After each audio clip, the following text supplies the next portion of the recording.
บทที่47เนาะหลักๆก็มีแค่2ตัวนะก็คือโซเดสกับโยเดสโซเดสเนี่ยเราเรียนมาแล้วเนาะก็คือท่าทางจะดูเหมือนจะเนาะแต่ด้านหน้ามันจะเป็นคำกริยารูปมาสกับคำคุณศัพท์เนาะแต่ว่าบทนี้เนี่ยจะเป็นในส่วนของรูปธรรมดาเนาะแล้วก็ตามด้วยโซเดสก็จะเป็นสำนวนถ่ายทอดนั่นเองก็คือได้ยินว่า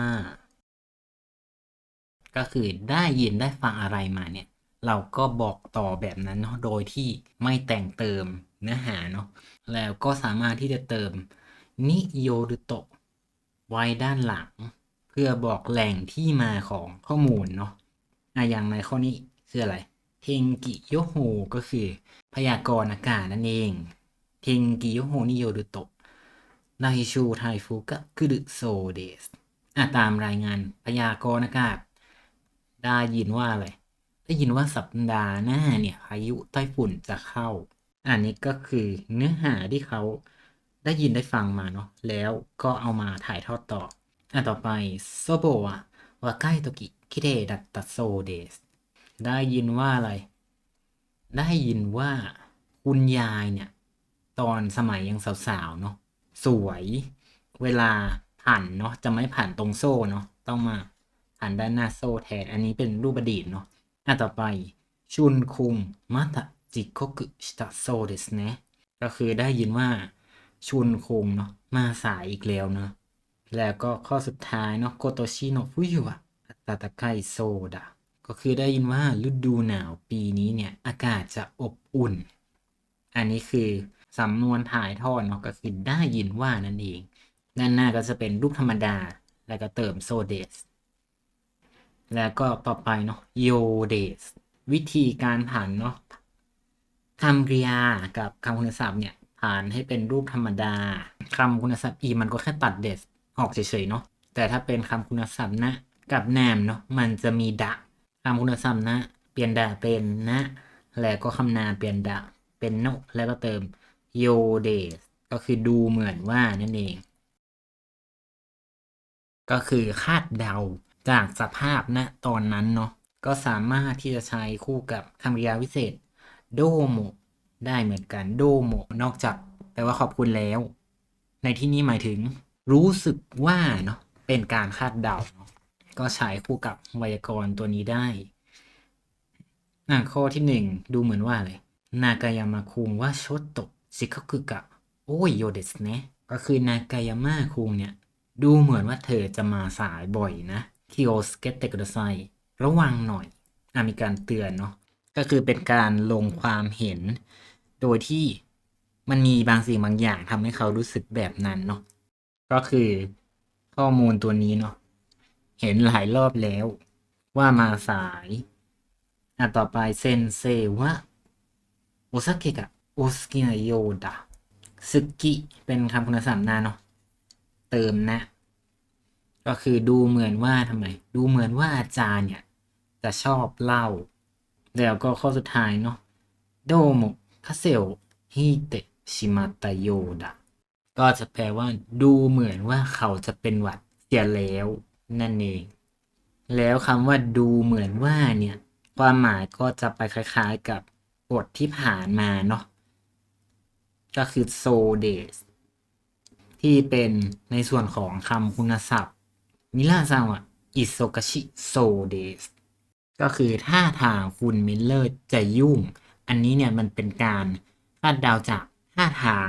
ณตอนนั้นเนาะของคุณมิลเลอร์หรือจะเป็นอารมณ์ความรู้สึกก็ได้เนาะดูมีความสุขจังเลยดูเศร้าจังเลยอะไรอย่างนี้เนาะแล้วมันต่างกับโยเดสยังไงโยเดสเนี่ยมันคาดเดาจากสภาพอย่างใดอย่างหนึ่งเนาะก็คือต้องมีข้อมูลมาก่อนมิล่าซังอิโซกาชิโยเดสดูเหมือนว่าคุณมิลเลอร์จะยุ่งก็คือติดต่อไม่ค่อยได้หรือว่าไม่ค่อยเห็นหน้าเขาเนาะก็คือมัวแต่ไปทำธุระไปนั่นไปนี่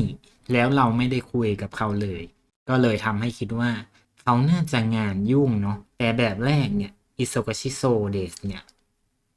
ก็คือเห็นท่าทางเขาแบบว่า ม่วนอยู่กับงานอยู่หน้าคอมทำเอกสารตลอดเนาะอันนี้คือการคาดเดาจากท่าทางเนาะก็จะไม่เหมือนกัน แล้วก็หัวข้อสุดท้ายเนาะอันนี้ไม่มีอะไรมากโคเอะ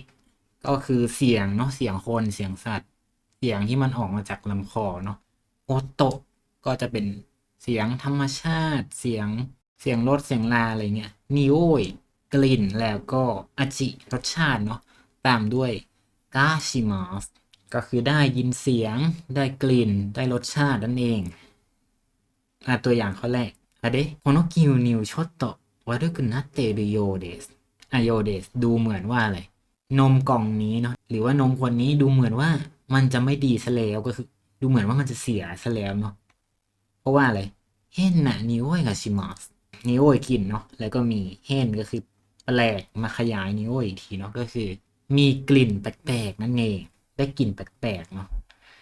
นิเงียกันอะโคเอะกับชิมัสแน่ได้ยินเสียงอึกกระทึกไหมก็คือเสียงดังเนาะเสียงดังเจียวจ้าวอะไรเงี้ยแล้วก็ข้อสุดท้ายเนาะเฮนาโอโตกัสึรุก็คือได้ยินเสียงแปลกๆนั่นเองแต่จะไม่ใช่เสียงคนเนาะอันนี้ก็คือได้ยินเสียงได้กลิ่นได้รสชาติจบแล้วบทที่41หัวข้อแรกเนาะไวยากรณ์รูปธรรมดาแล้วก็โซเดสเป็นสำนวนถ่ายทอดเนาะก็คือได้ยินว่านั่นเองได้ยินได้ฟังอะไรมาแบบไหนก็บอกต่อไปแบบนั้นเนาะโดยที่ไม่แต่งเติมเนาะแล้วเราก็สามารถที่จะเติมนิโยหรือโตะไว้ด้านหลังคำนามเพื่อบอกแหล่งที่มาของข้อมูลเนาะจากหนังสือพิมพ์จากข่าว จากพยากรณ์อากาศอะไรอย่างนี้เนาะอย่างเช่นบาริวะโตเตโมคิเดดะโซเดสได้ยินว่าบาหลีสวยมากบาหลีเป็นเกาะอยู่ในอินโดนีเซียเนาะก็คือได้ยินได้ฟังมาเนาะแต่ว่ายังไม่ได้ไปเห็นด้วยตาตนเองเอามาบอกต่อเฉยๆอันนี้ก็คือรูปธรรมดาโซเดสเนาะก็คือได้ยินว่าส่วนหัวข้อที่สองโยเดสคือดูเหมือนว่าจะไม่ใช่การคาดเดาจากลักษณะท่าทางหรือสีหน้าเนาะเป็นการคาดเดาจากสภาพการอย่างใดอย่างหนึ่งเนาะก็คือมีข้อมูลเนี่ยอย่างเช่นตัวอย่างตามหนังสือเนาะอิโตะกะโอเซอัสมาเตมัสเนะคนมุงกันเยอะแยะเลยเนาะชิโกะโนโยเดสเนะดูเหมือนจะมีอุบัติเหตุเนาะเพราะว่าเราเห็นไทมุงเนาะคนมามุงกันก็เลยทำให้นึกว่าต้องมีอะไรแน่นอนแล้วก็หัวข้อสุดท้ายเนาะโคเอ เสียงคนเสียงสัตว์โอโตะก็คือเสียงอย่างอื่นเนาะเสียงธรรมชาติเสียงรสนิโอยกลิ่นอาชิรสชาติแล้วก็ตามด้วยกาชิมัสก็คือได้ยินเสียงได้กลิ่นและก็ได้รสชาตินั่นเอง